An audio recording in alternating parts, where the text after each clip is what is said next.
오늘 저는 이변이 없는 한 수년 내 제2차 한국 전쟁은 불가피하다. 이변을 위해 어떻게 기도하고 행동할 것인가, 이런 제목으로 하나님의 말씀을 증거하겠습니다. 한번 제목을 더 말씀드리겠습니다.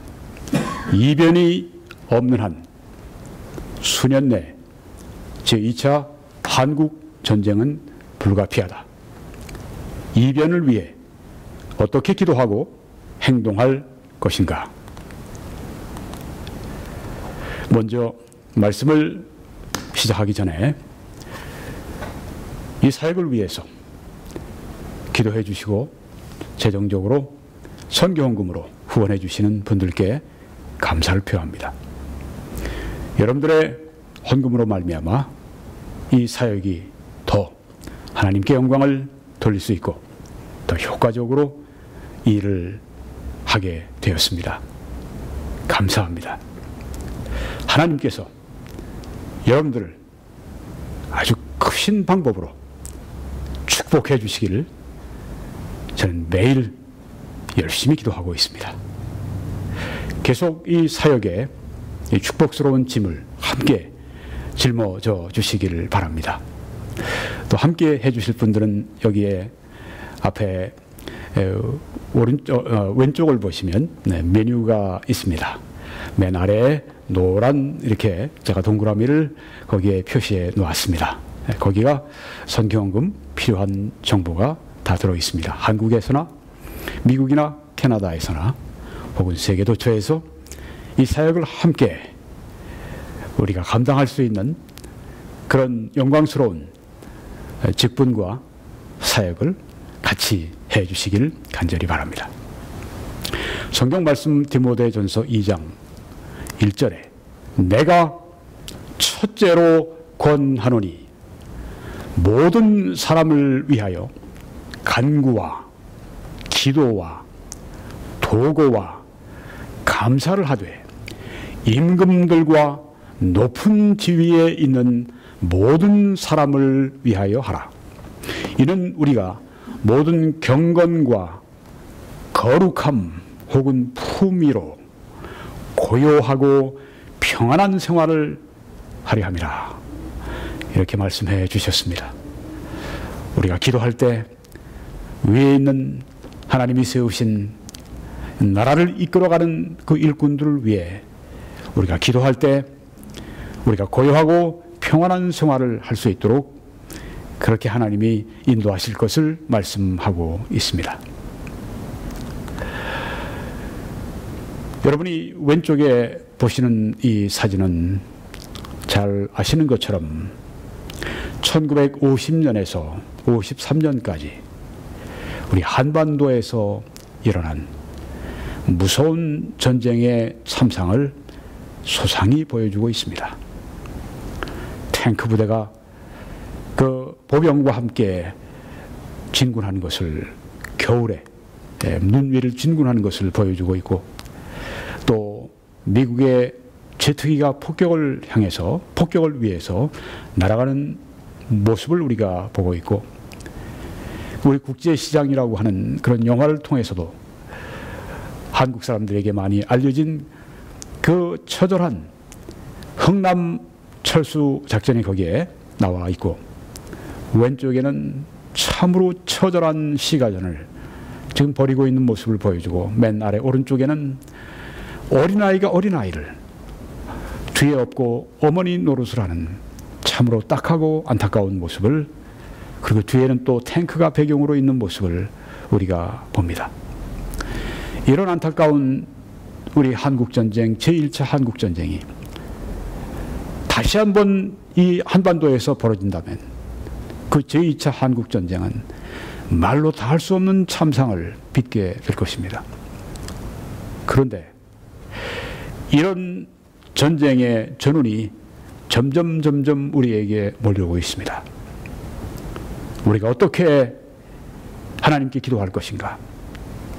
어떻게 우리가 행동할 것인가? 오늘 설교가 바로 그 점이 주안점이 되는 것입니다. 여러분이 보시는 이 건물은 The New York Times라고 유명한 세계적인 미국의 신문입니다.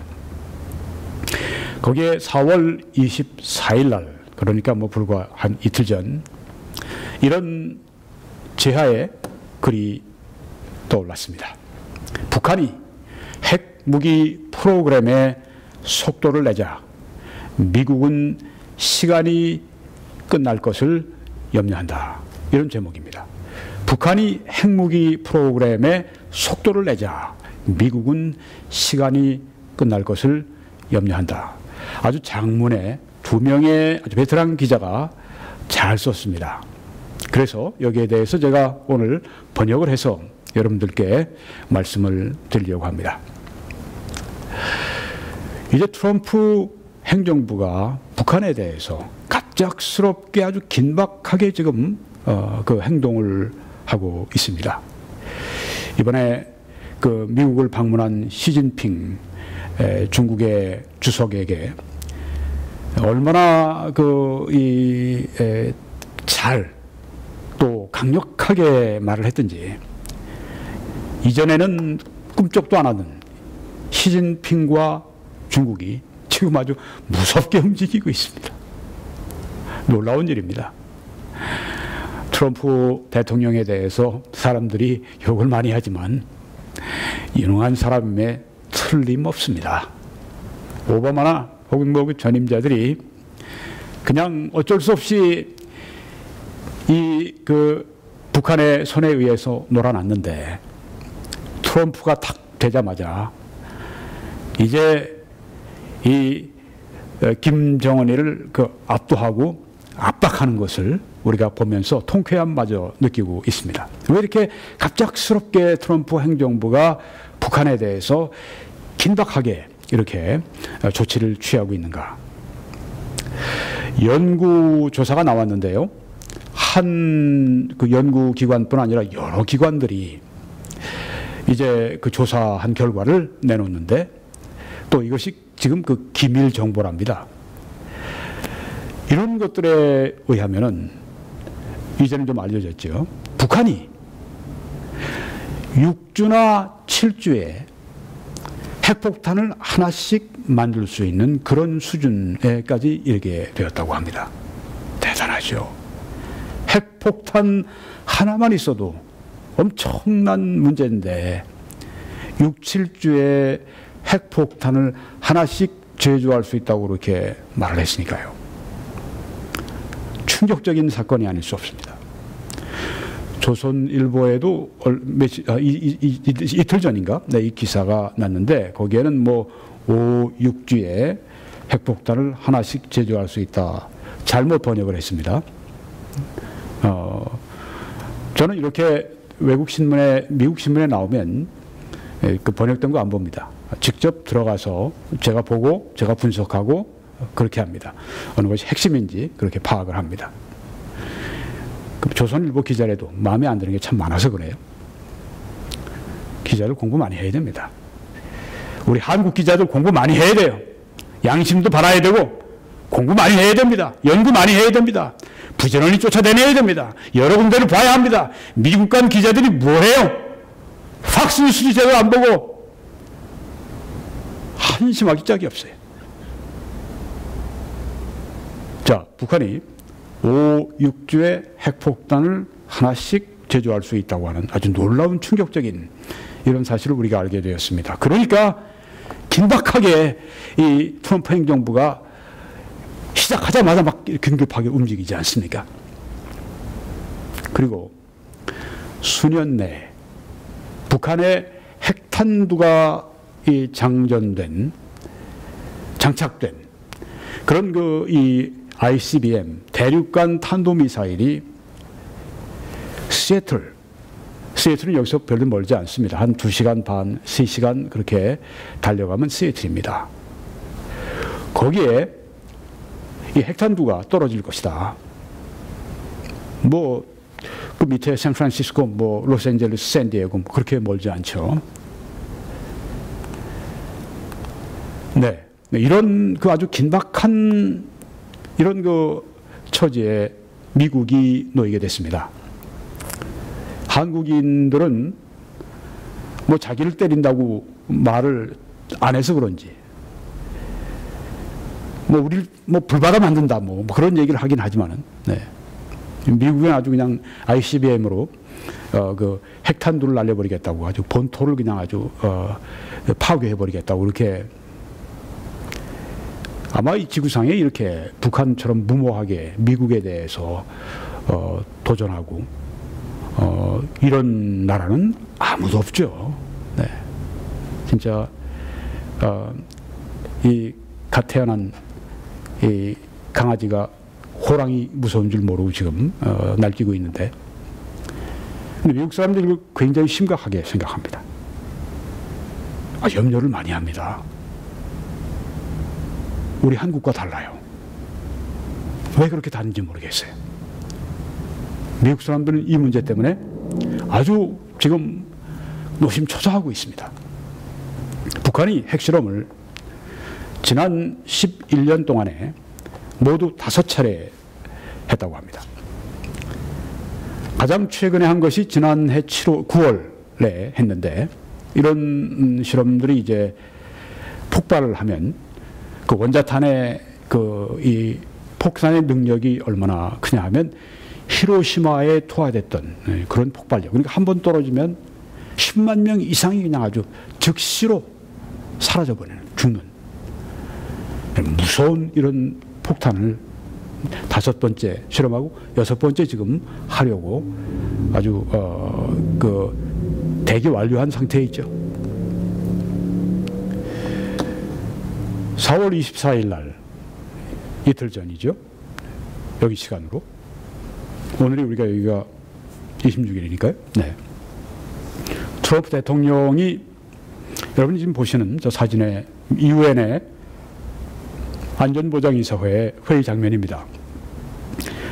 이 유엔의 안전보장이사회가 뭐 유엔에서도 제일 아주 핵심적인 노른자위 같은 중요한 그런 그 부서죠. 이 유엔 안전보장이사회에 15개 이사국 대사들을 백악관으로 초청을 했습니다. 트럼프 대통령이 굉장히 활발하게 지금 움직이는 걸 볼 수 있습니다. 그래서 이렇게 말을 했습니다. 제가 아주 직역을 했습니다. 트럼프 대통령이 한 말입니다. 우리가 말하기를 원하든지 원치 않든지, 우리가 원하든지 원치 않든지, 이것은 북한의 핵과 탄도미사일입니다. 이것은 전 세계를 향한 실제적인 위협이다. 이렇게 여기에 지금 안전보장이사회 이사국 15개 이사국의 대표들을 여기에 지금 불러서 말하고 있습니다. 그러니까 북한의 문제는 이 미국만의 문제가 아니다. 남한만의 문제나 또 일본만의 문제가 아니라 이것은 전 세계를 위협하는, 실제적으로 위협하는 것이다. 그렇게 말을 한 것입니다. 지금 미국에서 가장 염려하는 것 중에 하나가 무엇이냐면, 북한이라는 존재가 그 가지고 있는 기술을 테러리스트들에게 돈을 받고 파는 것을 굉장히 두려워합니다. 북이 가지고 있는 이 무기가 핵무기뿐 아니라 이 생화학전에 쓰는 화학무기, 생물학 무기 이런 것이지 않습니까? 5,000톤이 지금 비축되어 있다고 하는데 그 핵보다 더 무서울 수가 있어요. 이런 것들을 세계적으로 막 테러리스트에게 돈 받고 팔게 되면 그건 진짜 아주 세계적으로, 그러니까 여기에 지금 전 세계를 향한 실제적인 위협이다. 북한이 뭐 이 나라 저 나라 다 그냥 쑤셔대면서 너도 공격할 거야, 너 독일, 너 불란서, 너 뭐 영국, 뭐 호주 이렇게 다 말하지 않습니다만은 이런 점들이 전 세계를 향한 실제적인 위협이다. 이렇게 말하고 있습니다. 북한은 세계의 큰 문제이다. Big problem. 이것은 우리가 최종적으로 해결해야 할 문제이다. 지금 아주 이 트럼프 대통령은 자기가 It's my responsibility 이렇게 이 말을 했는데, 연설할 때 나의 책임이다. 이게 우리가 함께, 왜냐하면 세계를 위협하는 문제니까, 세계의 지금 가장 큰 문제니까 우리가 최종적으로 아주 그냥 끝장을 내는, 그래서 해결해야 할 문제가 바로 이 문제다, 이렇게 대사들에게 지금 설득을 하고 있습니다. 시진핑을 불러서 그렇게 하더니 벌써 뭐 난 빨리 시진핑 만나러 중국에 빨리 가서 다시 또 회담하고 싶다, 이렇게 말을 하고 있으니까요. 네, 정말 아주 세계를 움직이는 그런 그 대통령의 모습을 볼 수가 있습니다. 약골 오바마가 아니라 강골 지금 트럼프가 돼서 아주 이 미국 사람들이 특별히 트럼프를 지지하는 사람들이 아주 마음이 든든하죠. 또 이렇게 말을 했습니다. 트럼프 대통령이 사람들은 이 문제, 북한 문제에 대해 40년간, 4 decades, 40년간 눈을 감고 있었지만 애써 안 보려고 그랬어요. 미국의 전임 대통령들도 뭐 공화당 혹은 뭐 민주당 가릴 것 없이 어떻게 했었는가 하면 연연을 했는데 이 문제를 가지고 아주 정면으로 그냥 받아서 해결하려고 하는 그런 일은 하지 않았다는 거죠. 자, 40년간 눈을 감고 있었지만 이제 이 문제를 해결해야 할 시간이 되었다, 이렇게 말합니다. 시간이 되었다. 이 북핵 문제는 확실히 내 당대에서 해결한다, 이렇게 말을 했습니다. 농담이 아니죠. 그래서 한반도가 그만큼 더 위기가 높아지게 된 것입니다.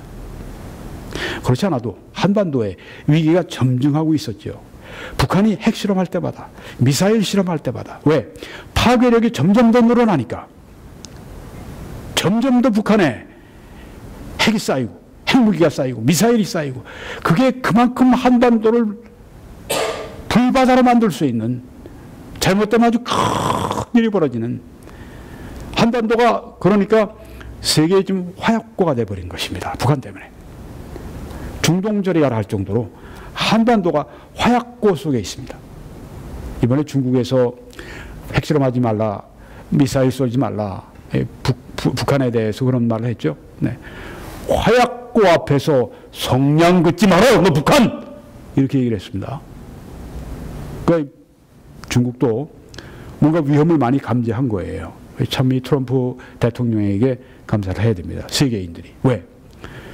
오직 중국만이 이 북한을 어떻게든지 잡을 수 있는데 왜 거기다 원유도 공급해 주지, 뭐 여러 가지, 거의 한 83%인가 북한이 중국으로 수출하고 85%가 중국이 북한으로 수출하고, 뭐 거의 뭐 대다수의 무역이 거기서 이루어집니다. 게다가 요새는 점점 이 경제 제재를, 이런 것을 미국 중심으로 해서 세계가 지금 북한에게 하고 있기 때문에 북한이 진짜 아주 조여지는데, 지금 유일한 이 살 길이 누구냐면 중국입니다. 중국이 이 문제를 해결할 수 있는데 그동안은 낮잠 자고 있다가 이번에 아주 그냥 낮잠을 확 깨웠죠. 트럼프 대통령이. 이런 적이 어디 있었습니까? 중국이. 이런 적이 어디 있었습니까? 너 화약고 앞에 성냥 긋지 마라! 원을 끊어! 막 이렇게 윽박 지르고. 네. 그래서 이 아주 말썽꾸러기. 이걸 지금 잠시 좀 주춤하게 만들고 있는데 이게 뭐 항상 이렇게 했습니까? 네. 김정은이가, 북한이 진짜 중국 말대로 핵을 완전히 동결하고, 그래 우리 이제부터 안 해, 이럴 사람들입니까? 이럴 처지입니까? 아닙니다.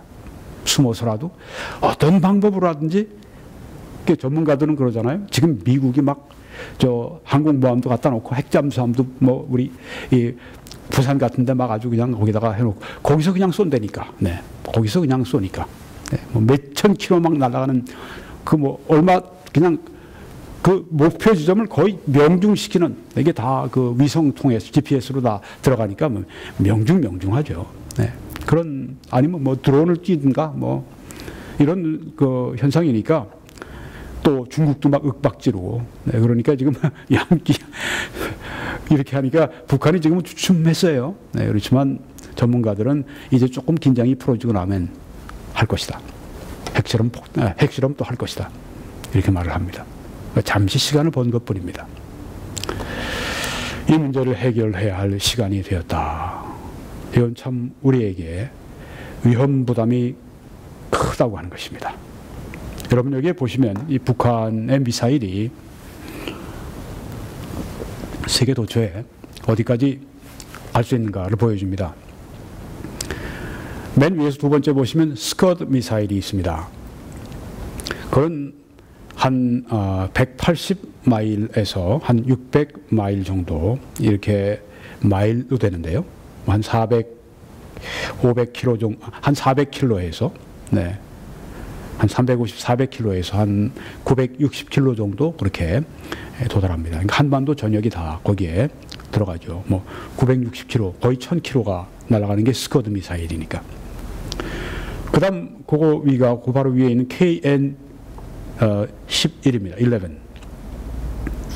이거는 사정거리가 600마일이고 키로는 960km를 날립니다. 거의 1000km가 날아갑니다. 그럼 일본까지 다 들어가는 거죠. 그 다음에 세 번째 보시면 노동이라는 이름을 가진 미사일이 있습니다. 이것은 800마일 사정거리고 키로는 1280km를 날아갑니다. 그 다음에 무수단 미사일이 2200마일 그리고 3520km 사정거리를 가지고 있습니다. 거의 알래스카에 도달하는 그런 이 상황입니다. 무수단까지 지금 계속 실험을 했죠. 네. 이춘근 박사, 국제정치학자 이춘근 박사에 의하면 북한이 미사일을 굉장히 잘 만든다고 그래요. 기술이 지금 막 발사하다가 막 안 되고 그러는 건 미국이 뭔가 군사작전을 하는 게 아닌가 뭐 그런 추측을 하고 있습니다. 그럴 수도 있겠죠. 네. 그러니까 북한이 그렇게 그 미사일을 그런 식으로 그렇게 만드는 나라가 아니다. 그렇게 말을 하더라고요. 그래서 파키스탄에서 북한에다가 핵 기술을 이렇게 주었지만 미사일 기술은 또 북한이 또 파키스탄 또 이란 이런 데 다 보내준다고 그러네요. 악한이 그 무서운 칼을 가지고 있으면 참 아주 그 동네에 큰 문제가 되지 않습니까?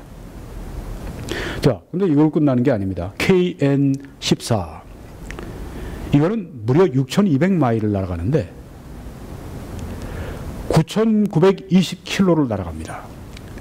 저기 지금 그 맨 바깥쪽에 두 번 안쪽으로 거기 보면 어디까지 날아가냐면 멕시코까지 날아갑니다. 바하 캘리포니아 거기 멕시코 땅인데 그 바로 위가 샌디에고 그 다음 그 위가 로스앤젤레스고 그 위가 샌프란시스코고 그 위가 시애틀이고 그 다음 여기서 한 3시간 오게 되면 여기 밴쿠버고 그러니까 그 다음 또 KN8 08 네. 이건 7200마일을 날아가고 11520km를 날아갑니다. 물론 KN14 KN08은 아직은 개발이 안 됐습니다. 그런데 지금 이것을 개발하려고 아주 혈안이 돼서 지금 하고 있죠. 그러니까 아주 이 김정은이가 과학자를 등에 업고 막 야단 나지 않았습니까? 과학자들 이런 사람들은 아주 그냥 평양에 제일 좋은 아파트에 살게 하고 말이죠. 그러니까 아주 여기에 생명을 걸고 전부를 건 겁니다. 근데 이걸 하지 말라고요. 그러면 북한이 안 하겠습니까? 천만에요. 체제 생존을 위해서 반드시 전쟁 분위기를 띄워야 되는 사회입니다. 그래야 긴장하니까. 그래야 지도자를 중심으로 모이니까. 자, 그래서 이런 위협이 지금 있는 것을 점점 이제 조금만 있으면 미국 본토를 칠 수 있는 거기다 핵을 장전해서 핵을 소형화하면 그 미사일 크기를 줄여가면서 그렇게 해서 이 ICBM을 날릴 수가 있는 거죠. 트럼프 대통령의 임기 안에 임기 말쯤 되면 북한이 현재 속도로 가면 핵폭탄을 50개를 제조한다고 합니다. 지금 저기 있는 저게 그 둥그런 원형 폭탄이 있지 않습니까? 이걸 이제 미국의 CIA에서는 디스코 볼 그렇게 얘기를 한답니다. 디스코에서 이제 뭐 디스코 클럽 같은데 이렇게 보면 좀 가본 적은 없습니다만 이렇게 뭐 텔레비 뭐 이런데 뉴스 같은데 보면 디스코 클럽에 뭐 이렇게 있는 그런 그 볼 같아 우리 디스코 볼이라고 그러는데 저게 바로 핵탄두 저걸 소형화해서 미사일 그 위에다가 탑재할 수 있도록 그렇게 하는 겁니다. 저걸 50개를 제조를 하는데 그렇게 되면 파키스탄이 지금 가지고 있는 핵무기의 절반을 가지게 된답니다. 이런 상황인 것이 밝혀지니까 미국 조야가 발칵 뒤집어진 겁니다. 지금 또 미국의 상원 의원 100명을 다 백악관으로 초청을 해서 백악관인지 뭐 하여튼 초청을 해서 그들에게 직접 설명을 한다고 그러죠. 대통령이요. 아주 심각한 지경이라고 하는 걸 알 수가 있습니다. 한국을 치면, 그러니까 북한을 치면, 북한의 선제 공격이 가면 의회 동의를 얻어야 되는 거 아니냐. 그러니까 이 스파이스라고 하는 이 백악관 대변인이 우리는 그거 하지 않는다. 우리에게 주어진 권한이 있다. 의회 동의하지 않고 그냥 친다고 하는 겁니다. 지난번에 시리아에 59개 토마호크 미사일을 날렸을 때도 그때도 의회에 이런 그 승인을 받지 않고 했습니다. 지금 상원 의원들 100명이 모두 다 초청해서 그들에게 돌아가는 모든 사정을 다 설명한다고 하는 것은 트럼프 대통령이 앞으로 있을 수 있는 전쟁을 위한 사전 포석, 사전 준비를 하고 있다고 하는 것을 보여줍니다. 15개국 안전보장, 유엔 안전보장이사회 대사들을 모두 불러서 거기에서 점심을 대접하면서 이렇게 북핵 문제에 대해서 관심을 일으키고 또 그 함께 협조할 것을 요청하는 것을 보면 시진핑 불러서 그렇게 했죠. 여기 아주 심혈을 기울여서 지금 이 북한을 문제를 해결하기 위해서 힘쓰는 걸 볼 수 있습니다. 그러니까 지금 말씀드린 뭐 무수단까지, 무수단이 얼마라고요? 무수단이 2200마일, 3520km로 날아갈 수 있으니까 이게 뭐 일본에 있는 군기지, 한국 군기지, 이건 뭐 정말 도안에 든 쥐죠. 북한 미사일의 사정권에 다 들어가 있습니다. 그리고 한 1000개 정도의 각종 탄도미사일이 있는 것으로 추정을 합니다. 이번에 니키 헤일리라고 하는 미국의 주 유엔 대사, 인도계 미국인인데 아주 총명하고 아주 그 리더십 있는, 아마 사우스캐롤라이나 주지사였다가 그 행정비 트럼프에 의해서 발탁이 됐죠. 그래서 주 유엔 대사에 갔는데 뭐 앞으로 미국의 대통령으로 나올 만한 그런 인물로 지금 얘기되는 40대 정도일 거예요. 인도계 미국인입니다. 근데 이번에 아주 강력한 말발을 날렸죠. 만약 북한이 남한이나 그리고 일본에 있는 미국 군사기지를 공격하거나 아니면 핵실험을 하게 되면 그때는 각오해라. 그렇게 얘기를 했습니다. 지금 여기에 그 북한 미사일의 자정권 안에 있는 우리 그 미군 군기지들을 다 볼 수가 있습니다. 이만큼 삼엄하고 이만큼 엄중합니다. 빨리 우리 나라가 핵무기를 우리가 개발을 하든지 아니면 사전에 사드 정도가 아니라 전술 핵을 92년도인가 94년도인가 다 가지고 나갔는데 배치됐던 걸 다시 불러다가 다시 전술 핵 배치를 해야 이게 남한과 북한 이 균형을 잡을 수가 있습니다. 아무리 우리가 공군이 우세하고 북한보다 북한은 포병이도 우수하고 아무리 우리가 뭐 잠수함 뭐 여러 가지 뭐 구축함 뭐 탱크 다 가지고 있어도 핵 앞에는 핵은 비대칭 전력이라고 그러지 않습니까? 핵 가지고 있는 데는 아무리 많은 재래식 그 전력 소용없습니다. 한국도 핵 무장을 해야 합니다. 강으로 해야 합니다. 이번에 아마 그런 얘기가 갔던 것 같아요. 시진핑에게. 트럼프가 만약에 당신들이 북한을 막지 않으면 한국이 핵 무장하는 국가가 될 수가 있다. 이 얘기를 했을 것 같아요. 강인선 라이브에 보면은 이 인터뷰에서 그 미국의 고위 관리가 그런 말을 했습니다. 앞으로 한국이 핵 무장하는 한국을 보게 될 것이다. 그러면 어떻게 되죠?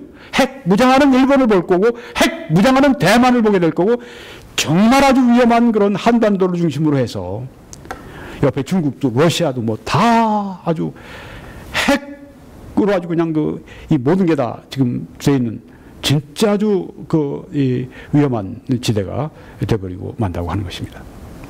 저는 지금 이걸 이렇게 아주 위험하다고 하는 거 일부러 제가 이렇게 아주 그냥 띄우려고 그럴 생각이 전혀 없습니다. 또 이렇게 해서 이제 공포 분위기를 조성해서 그 우파 그 안보 대통령을 뽑으려고 하는 그런 의도, 그런 것도 없습니다. 그건 부산물이에요. wishful thinking. 그렇게 됐으면 바란 마음 다 빼고 아주 그냥 그 현실 그대로 우리가 잘 진단을 해야 거기에 대한 대책을 수립할 수가 있습니다.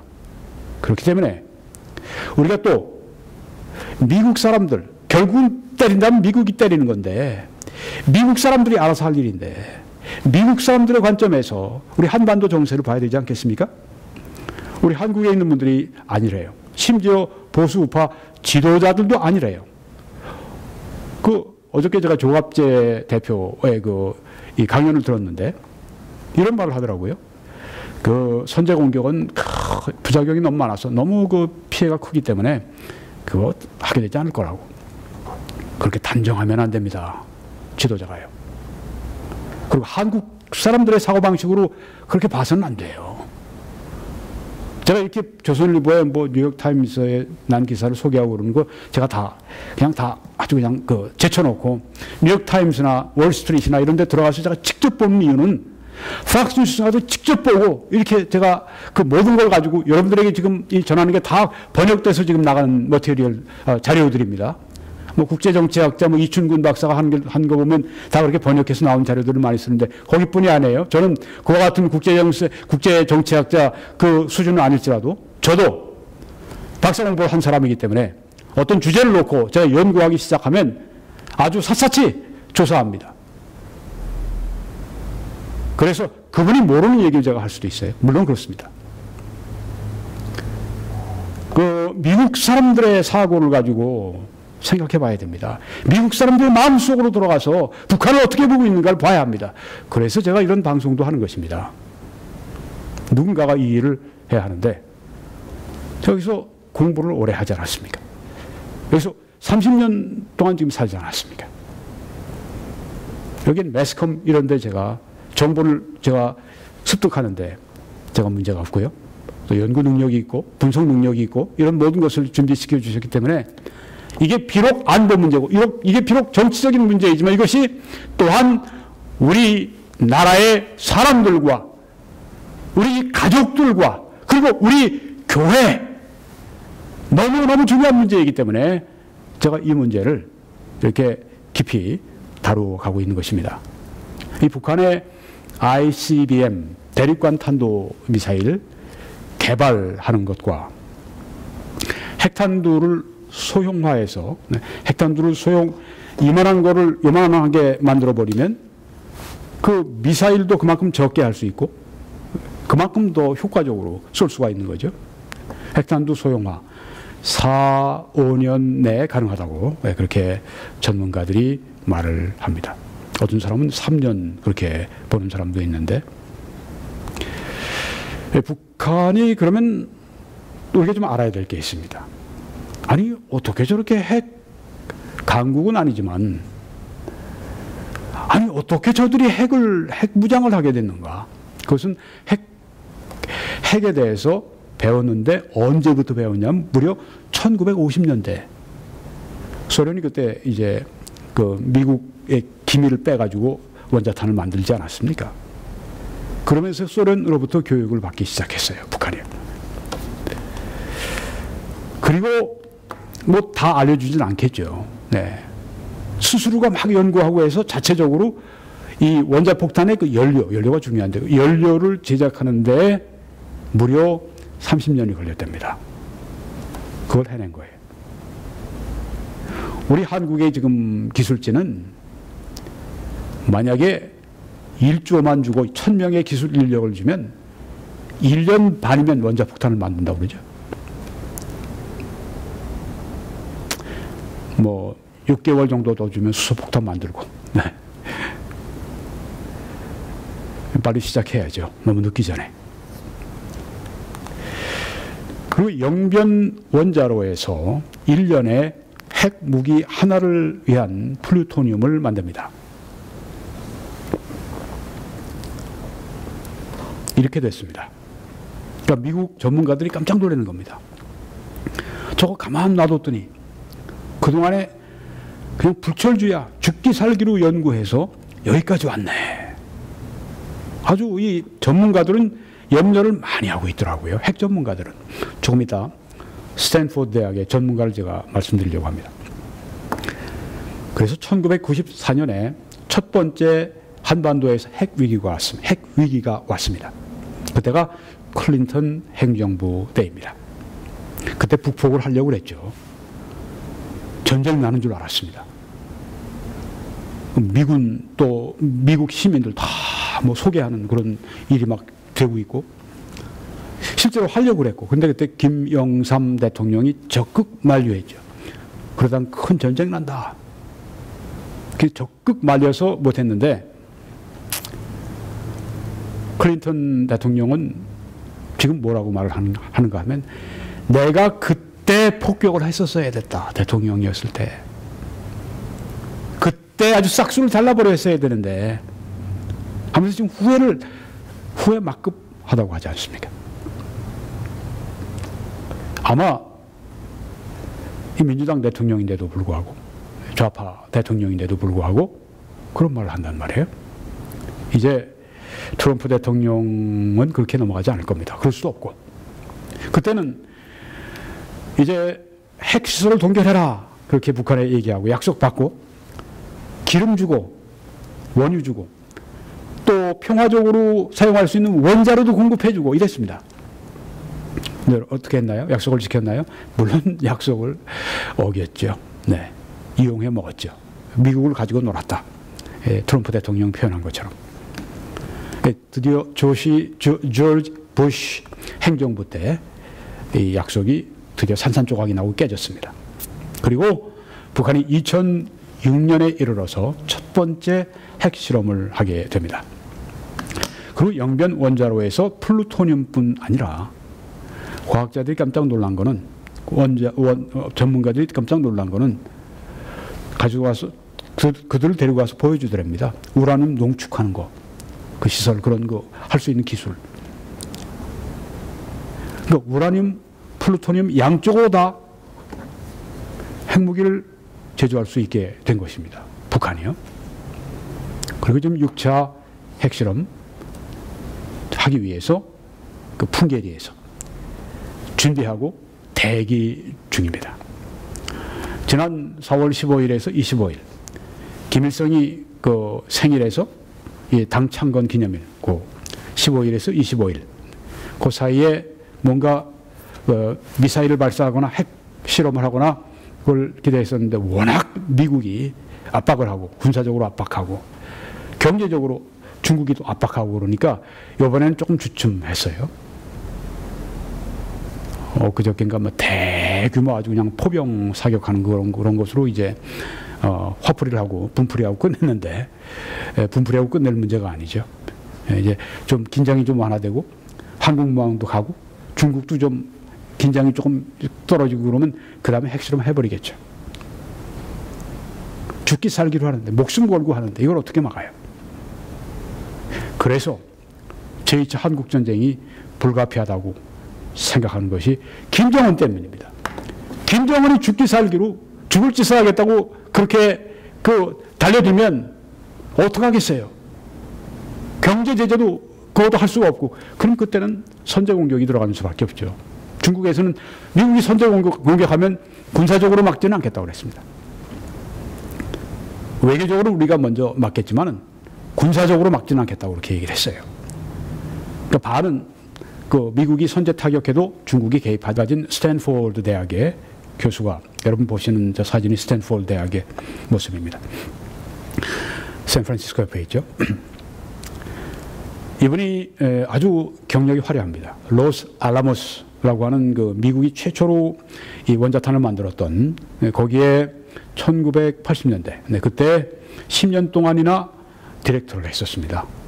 그러니까 미국의 아주 이 원자 무기의 아주 그냥 핵심 시설의 책임자로, 총 책임자로 그렇게 했으니까 뭐 얼마나 탁월해요. 그리고 북한에서 이 해커 교수를 그 자기들 핵시설을 방문하라고 7번이나 그렇게 불렀답니다. 7번이나 북한에 들어가 본 사람이에요. 이분이 하는 얘기가, 매일 우리는 오판, miscalculation, 잘못 오판한다는 거죠. 저쪽에서 핵미사일을 먼저 날리는 게 아니야. 그런 거, 예. 뭐가 날아오게 되면 이게 핵미사일 아니야. 또 오판할 수 있다는 겁니다. 그래서 우리도 쏜다. 오판이, 매일 그런 오판의 위험성이 있고, 또 잘못 다루다가 사고가 날 위험이 있다고 하는 겁니다. 그래서 이 진짜 아주 핵 무기, 핵 전문가 중에 전문가, 이 해커 박사는 이렇게 말합니다. The crisis here now. 위기가 여기 지금 있다. 위기가 지금 여기에 있다. 이렇게 말을 합니다. 한반도는 진짜 세계에서 가장 무서운 위기가 찾아들고 있다고 하는 것을 우리가 알고 바짝 정신 차리고 우리가 준비해야 합니다.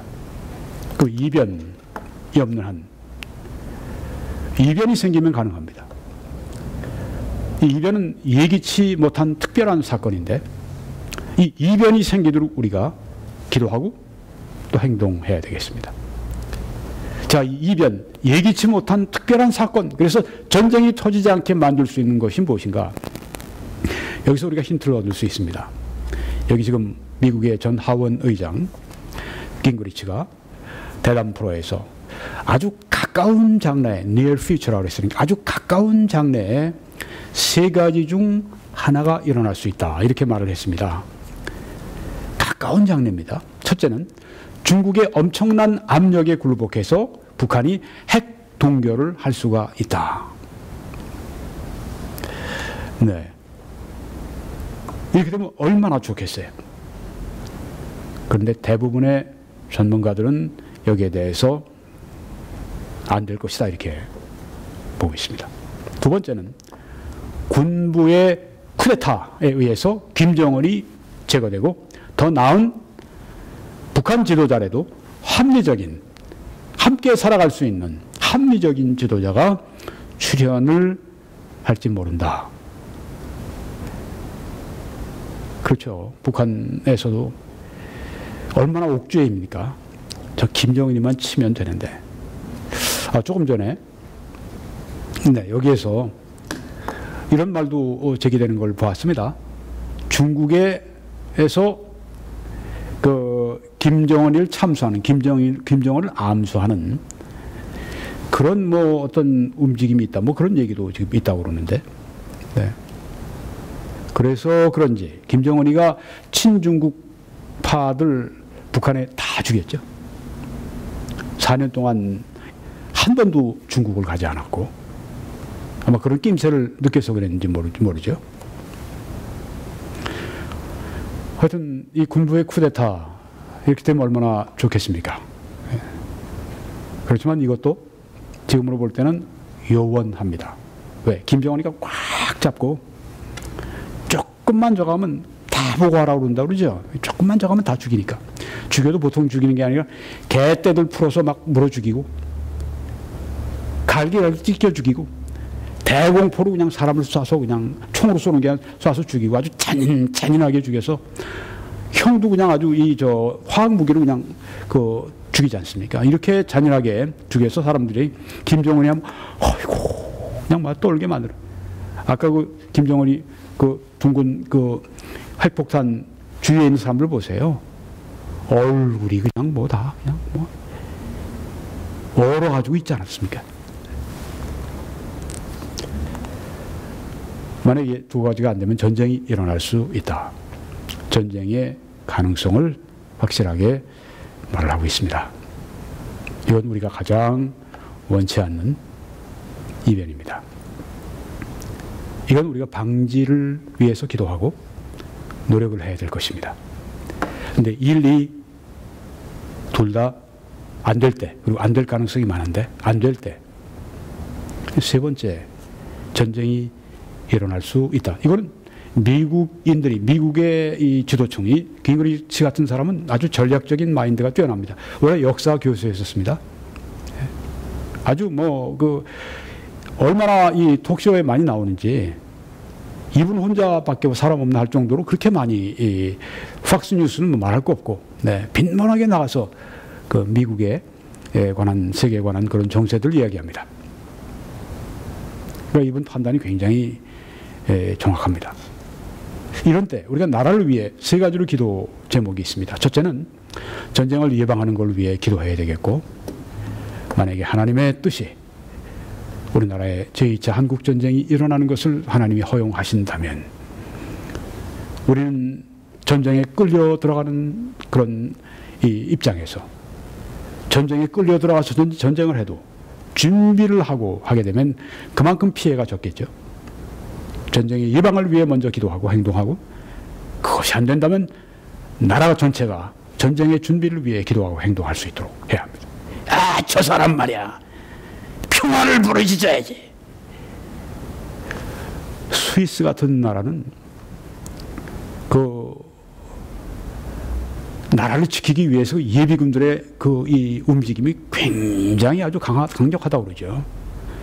중립국인데도 불구하고 그렇게 이 스위스 사람 한 사람 한 사람이 전쟁을 위해서 그렇게 아주 단단히 대비하고 있다고 그러죠. 뭐 아주 그 참호, 그리고 뭐 혹시 핵전쟁 이런 거 있을 때 그 모든 것 다 지금 스위스에 파놨습니다. 얼마나 살기 좋은 나라입니까? 세계 제일 잘 사는 나라 중에 하나인데, 그리고 얼마나 그 알프스산에 얼마나 아름다운 곳에 살고 있고 중립국이고, 그런데도 불구하고 아주 철저하게 전쟁 준비를 하고 살아가는 걸 볼 수가 있습니다. 이스라엘이 또 그렇고요. 한국은 가장 위험한 지역에 살고 있는데 전쟁 우리가 하자고 달려드는 게 아니라 하자고 달려들 때, 우리가 끌려 들어갈 때, 그때 우리가 최소한의 피해를 입고 승리하기 위해서 준비하자고 하는 그런 얘기입니다. 준비해야 합니다. 잘 살 때, 아플 때를 위해, 혹은 못 살 때를 위해 미리미리 저축하고 준비하는 게 현명한 것처럼, 지난번에 남정욱 교수인가요? 네, 그분이 숭실대 교수가 그런 말을 했죠. 평화를 원한다면 전쟁을 준비하라. 역설적이지만 맞습니다. 이 강대국의 논리입니다. 미국도 중국도 러시아 같은 나라도 다른 영국도 이런 강대국들이 어떻게 하는가? 자기들의 군사 전쟁 준비 철저히 해놓습니다. 왜? 그렇게 되면 함부로 이 악한 악한 그런 그 나라가 덤벼들 수가 없기 때문에 그런 것입니다. 제 충정을 여러분들이 꼭 이해해 주시기를 바랍니다. 두 번째는 이번에 우리가 할 수 있는 일이 있습니다. 안보 보수 우파 대통령을 선출하는데 아주 강력한 대통령을 선출해야 됩니다. 전쟁 시는 전시 대통령은 그래야 합니다. 그리고 유능한 그런 대통령이 선출돼야 합니다. 좌파 대통령을 이런 시기에 선출하는 것은 최악의 선택입니다. 더 많은 사람들이 희생을 당하게 될 것입니다. 왜? 전쟁을 하거나 무슨 일을 하거나 공조가 잘 돼야 되는데, 트럼프 행정부와 공조를 해야 되는데, 이번에도 문재인 씨가 지금 어저께인가 그 성주에 사드를 막 기습적으로 배치를 했죠. 중국에서 막 그냥 물리라고 막 화를 내고 있고, 문재인 씨는 뭐라고 그러냐면은 그거 철수해야 된다. 지금 한국의 차기 대통령으로 제일 유력한 사람이 지금 그런 말을 하고 있어요. 문재인 씨가. 중국이롭게 하는 말입니다. 중국을 중심으로 한 사고입니다. 그러니까 사대주의 사고를 하고 있는 거예요. 북한 중심으로 좀 사고하고 있는 것입니다. 아니, 한 나라의 이 대한민국의 대통령이 되면 대한민국의 중심으로 그렇게 대한민국의 이 국민들을 위해서 결정을 해야 되는데, 근데 지금 이분이 제일 인기가 제일 높아요. 특별히 저 젊은 세대가 아주 압도적으로 지지를 한다고 하는 그런 이 여론조사를 하는 것을 제가 들었습니다. 뭐 여론조사 다 맞다고 할 수는 없겠지만, 그래도 이거 심각한 문제입니다. 아주 심각한 문제입니다. 대통령 되자마자 북한 간다고 그러고 북한 가고, 사드 배치한 거 다 그만둬! 다 돌아가! 뭐 그냥 미군 주둔 비용 그것도 이만하면 됐어, 더 이상 말하지 마. 더 말 안 들으면 떠나! 철수해! 뭐 이렇게까지 말 함부로 하진 않겠지만, 그렇게 은근히 가게 되면 이 자존심이 강한 초강국 미국이 그래, 너희들 잘해봐. 그러고선 떠날 수도 있다는 거죠. 이게 김대중 칼럼에서 제가 지난번에 여러분들에게 인용해서 말씀드린 것입니다. 이런 일을 우리가 당하면 안 되는데, 한반도가 가장 위험한 그 시기를 지금 지나고 있을 때, 우리가 가장 필요한 대통령은 강력하고 유능한 우파 대통령, 보수 대통령, 그래서 미국 트럼프 행정부와 아주 정말 잘 협조할 수 있는, 함께 이렇게 나갈 수 있는 그런 것이 되어야 되는데, 너무 안타깝습니다. 그렇지만 우리가 할 수 있는 일을 위해서 최선을 다하고 기도하고 행동해야 할 것입니다. 이번 기회를 놓치면 안 됩니다. 이번에 대통령은 그렇게 돼도 그냥 뭐 우리 당, 뭐 자유한국당, 뭐 새누리당, 뭐 혹은 뭐 통일당 이런 거 뭐 잘 되면 돼. 천만에요.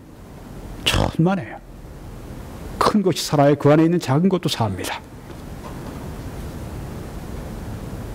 애국자처럼, 나라를 사랑하는 사람들처럼 행동해야 합니다.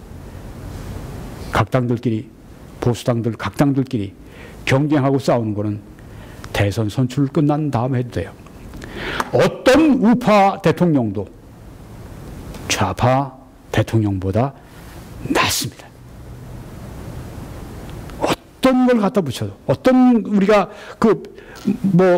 그런 문제를 제기한다고 해도 우파, 보수우파 대통령이 좌파 대통령보다 어떤 사람이 나와도 낫습니다. 세 번째는 자유, 통일을 위해서 기도하고 행동해야 합니다. 오늘은 그러면 어떻게 기도할까?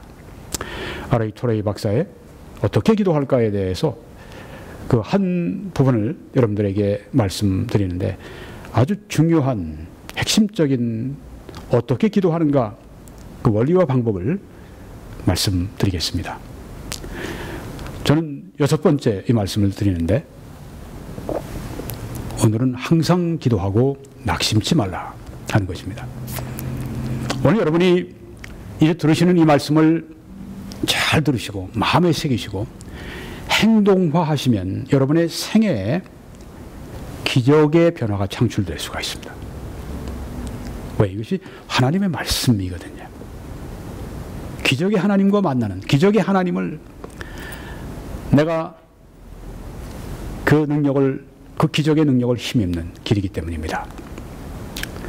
누가복음, 예수님께서는 항상 기도하고 낙심치 말라는 말씀을 두 가지 비유로 말씀하셨는데, 누가복음 11장 5절에서 이렇게 말씀했습니다. 또 이르시되 너희 중에 누가 벗이 있는데, 친구가 있는데 밤중에 그에게 가서 말하기를, 그 친구에게 밤중에 갔습니다.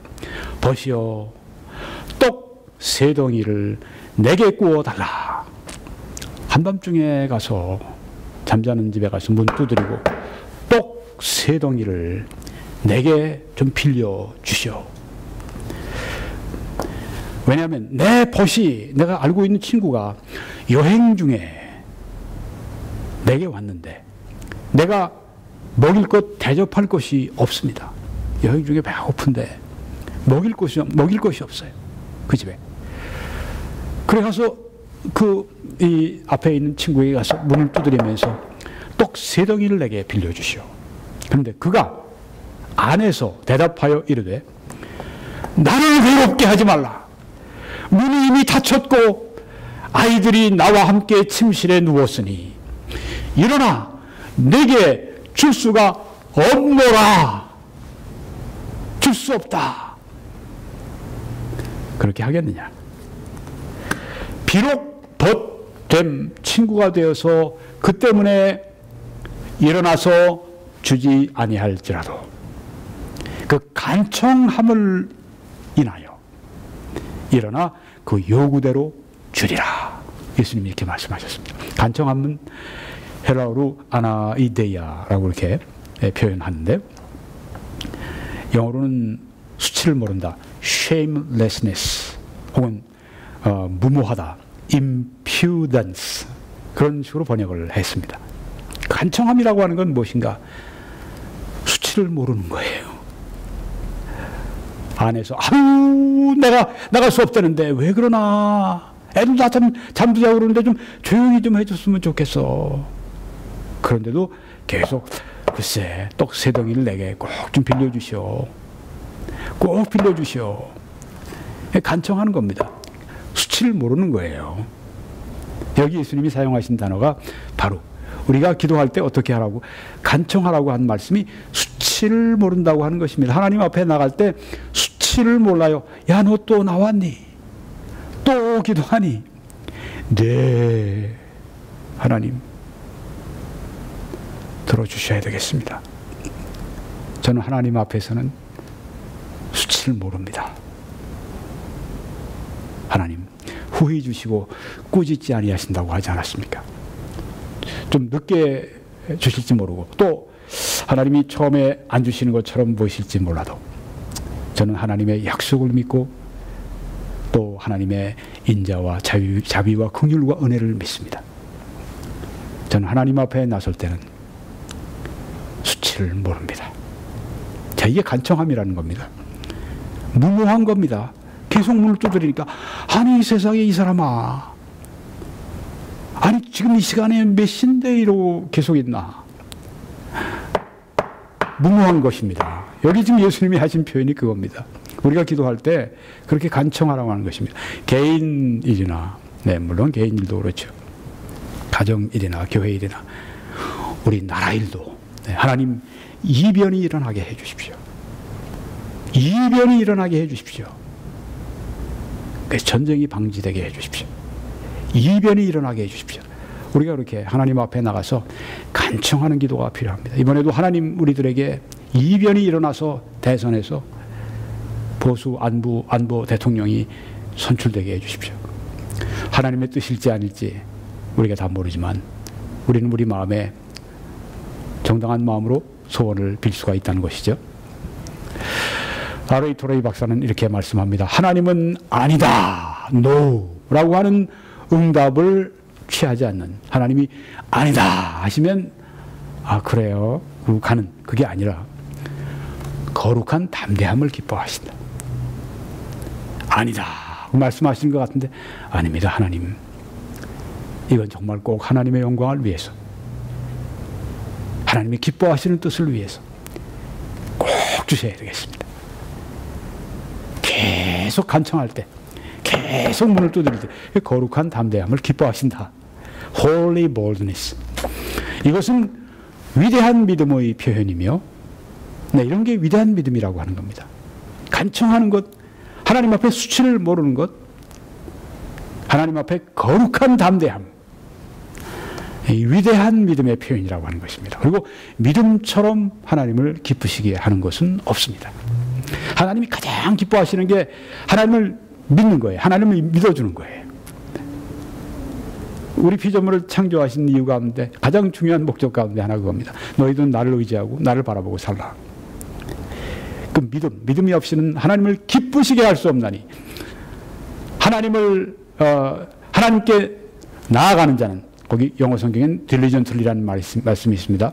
히브리서 11장 6절에 하나님께 부지런히 나아가는 자는 하나님께서 그에게 상 주시는 이심을 믿어야 할지니라고 말씀을 했습니다. 하나님은 상을 꼭 주신다니까요. 어떤 사람에게 믿음을 가지고 부지런히 하나님의 얼굴을 찾으면요, 하나님 반드시 나타내 보여주십니다. 반드시 나타내 보이십니다. 반드시. 하나님의 약속이니까. 믿음처럼 하나님을 기쁘시게 하는 게 없는데 간청하는 기도가 그렇다고 하는 겁니다. 오늘도 가서 간청하고 내일도 간청하고 모레도 간청하고, 오 하나님, 이 필요를 하나님이 아십니다.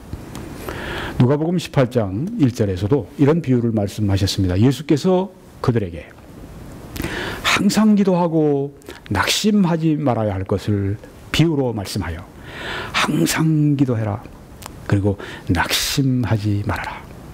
이게 복 있는 사람의 특징입니다. 항상 기도하고 낙심하지 않는. 근데 반대로 사람들이 살아요. 복이 없어집니다. 항상 낙심하고 기도 안 해요. 거의 안 합니다. 그러니 낙심할 수밖에. 여러분, 낙심하지 않고 사는 비결은 항상 기도하는 것입니다. 기도할 때 가장 좋은 기도 방법 중에 하나는 밖으로 나가세요.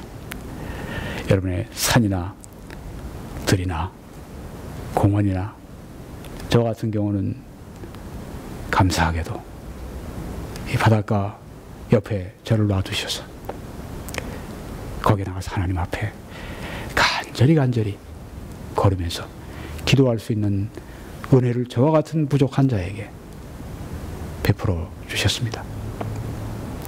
여러분, 조용한 장소로 가셔서 수시간씩 걸으시면서 기도하십시오. 규칙적으로 그렇게 하십시오. 항상 기도하십시오. 그렇게 뜨겁게 많이 기도하고 들어오면 그 안에 기도의 불이 타서 늘 항상 기도하는, 성령 안에 기도하는 그런 능력을 얻을 수가 있습니다. 항상 기도하고 낙심하지 마라. 예루살렘 어떤 도시에 하나님을 두려워하지 않고, 하나님을 두려워하지 않아요, 사람을 또 무시하는 한 재판장이 있는데, 그 도시에 한 과부가 살고 있었습니다. 자주 하나님도 두려워하지 않고 사람을 아주 무시하는 그 재판장에게 가서 이렇게 부탁을 합니다. 내 원수, 이 과부가, 내 원수, 이 과부의 원수에 대한 나의 원한을 풀어주십시오. 이게 속위의 경일기지, 이런 사람에게. 그가 얼마 동안 듣지 아니하다가 얼마 동안 안 들었어요. 후에 속으로 생각하되, 재판관이, 내가 하나님을 두려워하지 않고 사람을 무시하나 이 과부가 나를 번거롭게 하니, 영어로 보니까 trouble me, 나를 번거롭게 해, 나를 귀찮게 해. 수치를 몰라 이 여자가. 무모해. 집에도 찾아왔을 겁니다. 대문 앞에서 또 기다렸을 겁니다. 퇴근할 때까지. 출근할 때도 아마 나가서 만나려고 했을지 몰라요. 아이고 좀. 이런 수치를 모르는 이 간청함. 이게 바로 조금 전에 우리가 봤던 예수님이 말씀하신 바로 그것입니다. 번거롭게 하니 내가 그 원한을 풀어주겠다. 그렇지 않으면 늘 와서 나를 괴롭게 하리라 하였느니라. 저는 이 비유의 말씀을 들으면서 참 은혜를 받습니다. 이 말씀이 하나님의 마음을 전해주신 건데, 늘 와서 나를 괴롭게 한다. 이 사람은 아주 그냥 괴롭고 아주 그냥 번거롭다고 얘기하지만, 사랑의 하나님은 우리가 늘 와서 하나님을 괴롭게 해드리면 하나님 그걸 기뻐하신다니까요. 왜? 나를 찾아오는 것, 나에게 도움을 구하는 것, 나를 의지하는 것, 이게 다 하나님 의지하는 그 기도가 바로 하나님을 의지하는 믿음이거든요. 그래서 기뻐하신다고 하는 겁니다. 우리의 기도가 어떤 기도가 되어야 할 것인가, 여실히 보여주고 있습니다. 이런 기도할 때 물론 성령 안에서 기도해야 되죠. 기도를 내가 처음부터 막 하려고 그러지 말고, 오 하나님, 성령께서 저로 하여금 간절한 기도로 이끌어 주십시오.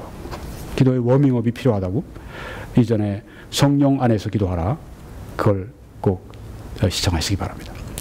마태복음 15장 28절에서는 이렇게 예수님이 말씀하셨습니다. 이거는 바로 이 과부가 아니라 과부와 같이 그렇게 예수님 앞에 나와서 그렇게 내 딸 흉악히 귀신 들렸으니까 살려주세요. 살려주세요. 살려주세요. 살려주세요. 이렇게 그 애걸복걸하고 중간에 사람들 그냥 구름대 같은 사람들 뚫고 들어와서 예수님이 계속 차가운 말씀으로 냉대하시는데도 불구하고 겉으로 냉대하시는 것 같지만 속으로는 이미 다 믿음을 시험하고 계셨죠. 끝까지 정말 무모하고 끝까지 수치를 모르고 주여 맞습니다. 주인의 상에 떨어지는 개들도 주인의 상에서 떨어지는 걸 먹습니다. 그때 예수님이 하신 말씀이 여자여 네 믿음이 크도다 네 소원대로 되리라 이렇게 말씀하셨습니다. 네. 이게 은혜죠. 네, 하나님께 나와서 그냥 마음에 그냥 그 울화, 마음의 근심, 마음의 그 모든 소원, 마음의 모든 염려 다 고하면서 그 여인이 내 딸 살려주세요. 내 딸 살려주세요. 그냥 가진 예수님께서 주시는 그 가진 냉대에도 불구하고 아니야 예수님은 그러신 분이 아니야. 예수님은 반드시 해주실 거야. 딸 살려주세요. 살려주세요. 결국은 소원대로 되었습니다. 왜? 믿음이 크다는 것을 확인하셨기 때문입니다. 네, 이 믿음, 애걸복걸하고 그 간청함, 네. 수치를 모르는 것, 무모한 것, 구하고 또 구하는 것, 응답을 받아내는 것. 그래서 그 다음 말씀이 이어지면 주께서 또 이르시되 불의한 재판장이 말한 것을 들어라. 들어봐라. 재판장이 말한 거. 불의한 사람인데 하물며 하나님께서 그 밤낮 부르짖는 택하신 자들의 밤낮 밤과나주로 부르짖는 택하신 자들의 그 원한을 그 마음속에 사무쳐 있어서 밤낮으로 하나님 앞에 부르짖고 또 부르짖습니다. 그걸 풀어주지 아니하시겠느냐. 그들에게 오래 참으시겠느냐. 이렇게 말씀하셨습니다.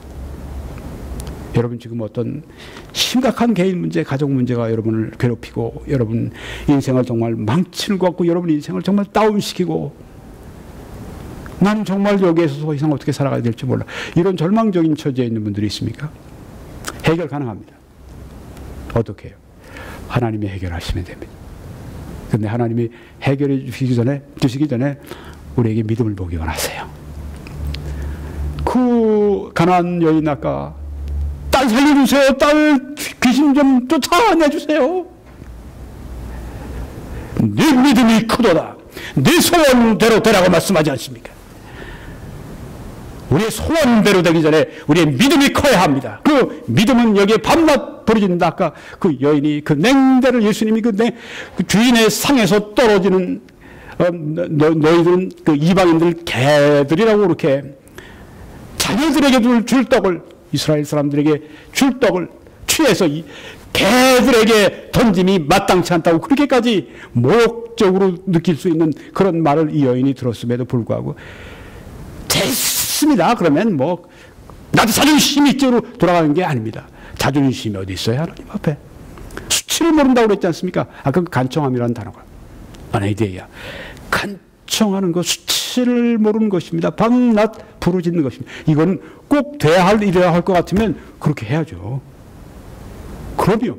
이거 없이는 해결이 안 된다 그러면 이거 가지고 죽기 살기로 하나님 앞에 나가서 밤낮 부르짖어야죠. 그러면 원한을 풀어주지 아니하시겠느냐. 오래 참으시겠느냐. 이렇게 말씀하신 겁니다. 내가 너희에게 이르노니 속히 그 원한을 풀어주시리라. 그러나 인자가 올 때 세상에서 믿음을 보겠느냐 하시니라. 네. 이런 믿음 볼 수 있겠느냐. 밤낮 부르짖는 수치를 모르는 간청하는 그 믿음, 항상 기도하고 낙심하지 않는 믿음, 이런 거 많이 보겠느냐. 도레이 박사님의 말씀을 인용을 좀 하고 마치겠습니다. 하나님은 우리가 첫 번째 수고로 항상 무엇을 얻도록 허락하시지 않는다. 우리가 뭐 항상 첫 번째 수고한 것으로 얻도록 그렇게 하시지 않는다고 하는 것입니다. 하나님은 우리가 최상의 것들을 위해 열심히 일하게 하심으로 우리를 훈련하셔서 강한 사람으로 만들기를 원하신다. 그래서 하나님은 항상 우리의 첫 번째 기도에 응답하셔서 우리가 구하는 것을 주시지는 않는다.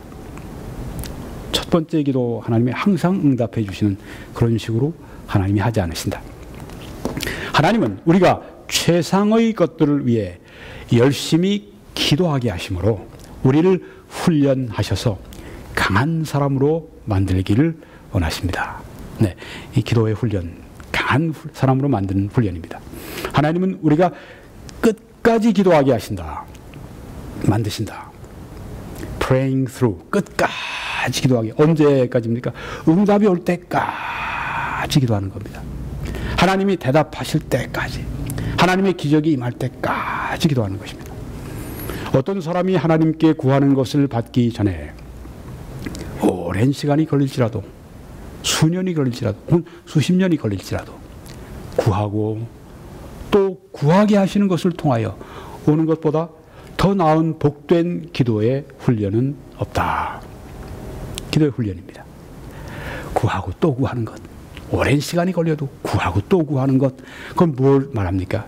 믿음을 말하는 것입니다. 믿지 않으면 중간에 포기하죠. 믿으니까 계속 나가는 겁니다. 많은 사람들이 하나님께서 그들의 첫 번째 혹은 두 번째 기도에 응답하시지 않을 때, 어쩌면 이것은 하나님의 뜻이 아닌지 몰라 라고 말하면서, 그래, 복종해야지, 복종이라고 말한다. 대체로 이것은 복종이 아니라 영적인 게으름이다. Spiritual laziness. 영적으로 게을러요. 기도 안 하는 사람들, 항상 기도하고 밤낮으로 부르짖고 안 하는 사람들은 영적으로 게으름뱅입니다. 모든 일에 게을러서 하나님이 그 사람을 복 주시는 경우는 아무것도 없습니다. 믿지 않는 사람일지라도 열심히 일하면 하나님이 복을 주시는데, 영적으로도 마찬가지입니다. 영적인 일, 기도, 게을러 터져갖고 안 하면요, 하나님의 복이 어떻게 그에게 임할 수 있겠습니까? 어떤 것을 얻기 위해 한두 번 해본 후에 포기할 때, 어떤 거 해보고 한두 번 안 되면 포기합니다. 우리는 그것을 하나님의 뜻에 복종하는 것이구나 라고 말하지 않는다고 하는 것입니다. 뭘 하나 하다가 한두 번 하다가 안 되면 하나님의 뜻인가 봐. 하나님의 뜻에 복종 아니라고 하는 것입니다. 그저 강한 성품이 부족하다. 강한 성품의 결여라고 부른다고 하는 것입니다. 계속해야 됩니다. 지속적으로 해야 됩니다. 끈질기게 해야 됩니다. 어떤 일들인지 그렇습니다. 기도도 마찬가지입니다. 강한 행동의 사람이 어떤 것을 성취하기 위해 시작할 때 한 번 혹은 두 번 혹은 100번 해서 안 되면 중단하는 게 아니라 그것을 성취할 때까지 열심히 한다. 이게 강한 행동의 사람이라고 하는 것입니다. 성취할 때까지 100번이든 1000번이든 10,000번이든 또 찍고 또 찍고 또 하고 또 하고 또 하고 또 하고 또 하고 또 하고 성공하는 겁니다. 그처럼 강한 기도의 사람이 어떤 것을 받기 위해 기도하기를 시작할 때 그는 그것을 위해 끝까지 기도해서 구한 바를 얻는다. 강한 기도의 사람은 끝까지 기도하는 사람입니다. 마지막까지 응답받을 때까지 밤낮으로 하나님 앞에 가서 마치 그냥 구걸하듯이 하나님 앞에서 구하는 것입니다. 오, 하나님이 함께 하시지 않으면 이 모든 것이 호사입니다. 오, 하나님 함께 해 주십시오. 우리는 하나님께 구하는 것에 관해 주의해야 한다. 하나님 뜻이 아닌 걸 구하면 받을 생각조차 하지 말아야죠. 하나님의 뜻 가운데. 그러나 우리가 어떤 것을 위해 기도하기를 시작할 때 우리는 구하는 그것을 얻을 때까지 혹은 그것을 주시는 것이 하나님의 뜻이 아니라는 것을 하나님께서 아주 우리에게 분명하고 확실하게 보여주시기 전까지는 그것을 위해 기도하는 것을 포기하지 말아야 한다. 아멘. 네, 그렇습니다. 내가 어떤 기도하는 것이 있으면 얻을 때까지 해야 합니다. 하나님이 주실 때까지 해야 됩니다. 여러분이 하나님 주실 때까지 하고 나면 나중에 보는 것은 뭐냐면 하나님이 생각하고 상상하는 것, 내가 생각하고 상상하는 것보다 훨씬 더 많이 주셨어요. 깜짝 놀랍니다. 깜짝 놀라요. 그런데 우리가 기도하고 기도하다가 하나님께서 야, 그건 내가 너에게 주려고 하는 게 아니야. 그걸 그냥 건성으로 듣는 게 아니라 정말 분명하게 들으면, 분명하게 보여주시면, 성령으로 보여주시면 그때는 포기해야 되겠지만 보여주시지 않는다면 그걸 위해 기도하는 것을 결코 포기하지 말아야 합니다. 성공하는 사람은 중도에 포기하지 않습니다. 기도도 마찬가지입니다. 하나님 어떤 일인지 하다가 한두 번 하다가 안 되면 그냥 때려치고 하나님 뜻이 아닌가 봐 이렇게 하는 사람도 축복하지 않으십니다. 기도도 마찬가지입니다. 한두 번 하다가 아닌가 보다 하나님 뜻이 이 정도 그 정성, 이 정도 그 정도도 얄팍한 거의 없는 믿음 가지고는 결코 하나님의 축복을 바랄 생각을 하지 마세요. 믿음. 내 믿음이 크더라 내 소원대로 되리라고 말씀하지 않으십니까? 어떤 사람들은 동일한 것을 위해 두 번 기도하는 것은, 한 번, 두 번 기도하는 것은 불신앙을 보여주는 것이다. 그처럼 우리가 믿게 만들려고 합니다. 어떤 설교자가 그럴 수도 있고요. 네. 두 번 당신이 어떤 문제를 놓고 기도하면 불신앙입니다. 의심하는 거예요. 이렇게 말하는 사람들. 또 우리가 처음 기도할 때, 첫 번째 기도할 때 그걸 취해야 한다. 네. 기도한 것, 받은 것으로 내가 그렇게 하고 다시 기도하지 말아야 된다. 이런 사람들, 잘못된 겁니다. 의심할 바 없이 하나님의 말씀에 대한 믿음, 이 성경에 약속한 것이 있으면 그 믿음, 거기에 대한 믿음, 또 성령의 인도하심으로 우리가 하나님께 처음으로 구한 바를 취할 수 있는 때가 있습니다. 도레이 박사 같은 경우는 이제 제가 한번 도레이 박사님이 신유, 디바인 힐링, 하나님이 병 고치심, 제가 소개를 또 하려고 합니다. 근데 거기에 그런 그 간증이 나옵니다. 누굴 위해 기도했는데, 병 낫기를 위해 기도했는데, 자기 딸이, 자기가 호주인가 멀리, 자기가, 거기 서 있는데, 전도지 베를린도 하는데, 딸은 미국에서 굉장히 아팠다고 그래요. 홍역인가? 네. 그래서 하나님 앞에 간절히 돌아갈 수는 없고, 이 먼 거리를, 지금 일도 있고, 기도하는데 갑자기 마음속에 딸이 고침받는다. 그 믿음이 주어져서 그 연락을 해봤더니 딸이 난 거예요. 네, 그런 믿음. 네. 그럼 뭐 두 번 구할 필요가 없죠. 네. 그러나 우리가 구하는 바를 얻기 위해서, 구하는 바를 얻기 위해 동일한 것을 위해, 같은 것을 위해 기도하고 또 기도해야 할 때가 있다는 것은 의심할 여지가 없다. 그렇습니다. 성경에 그런 예가 많이 나옵니다. 예수님도 마태복음 26장에 그렇게 하셨습니다. 또 그들을 두시고, 제자들, 잠자는 제자들을 두시고 겟세마네 동산에서 십자가 지시기 전날 나아가 세 번째로 같은 말씀으로 기도하신 후 예수님도 한 번, 두 번, 세 번 동일한 기도를 드리셨습니다. 그러니까 뭐 첫 번에 탁 믿고 탁 받고 더 이상 믿음으로 취하고 더 이상 기도하지 말아요. 이 사람은 예수님보다 낫다고 지금 얘기하는 겁니다. 말도 안 되죠. 마지막으로 예를 들고 이제 말씀을 정리하려고 그러는데요. 조지 뮬러가 이 사진에 나온 분입니다. 이분은 1805년에서 1898년, 뭐 한 세기를 거의 92세가 될 때까지 사셨는데, 뭐 사업을 하는 사람도 아니고 완전히 기도로 24명의 고아를 먹여 살렸습니다. 교육까지 시켰고. 그리고 117개 학교를 설립을 했어요. 믿음으로, 기도로. 자기 돈으로 하는 게 아닙니다. 순 기도와 믿음으로. 주위에서 다 도움이 와요. 하나님이 사람들을 일으켜서 헌금하게 하십니다. 그래서 이 아이들 다 고아들 다 먹여 살린 거예요.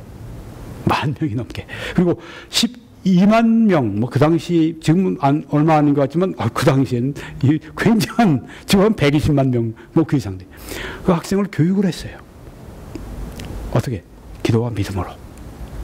기도의 사도다. 이런 그 칭호를 얻었습니다. 이분이 두 사람을 위해 60년 동안 기도를 했다고 그래요. 60년 무려. 60년. 네. 이 기도의 사람이, 기도의 사도가. 근데 한 사람은 이 조지 뮬러가 죽기 직전에 예수 믿고 구원받았고, 또 남은 다른 사람은 이 조지 뮬러가 죽은 지 1년 후에 예수 믿고 구원받았답니다. 네. 하나님은 우리가 죽은 다음에도 우리의 기도를 응답을 하신다고 하는, 하나님의 때 응답하신다고 하는 것입니다. 우리가 정말 이변이 일어나지 않으면 제2차 한국 전쟁이 불가피한 그런 위중한 시기를 지나가고 있습니다. 이변이 일어나기를 우리가 기도해야 할 것입니다.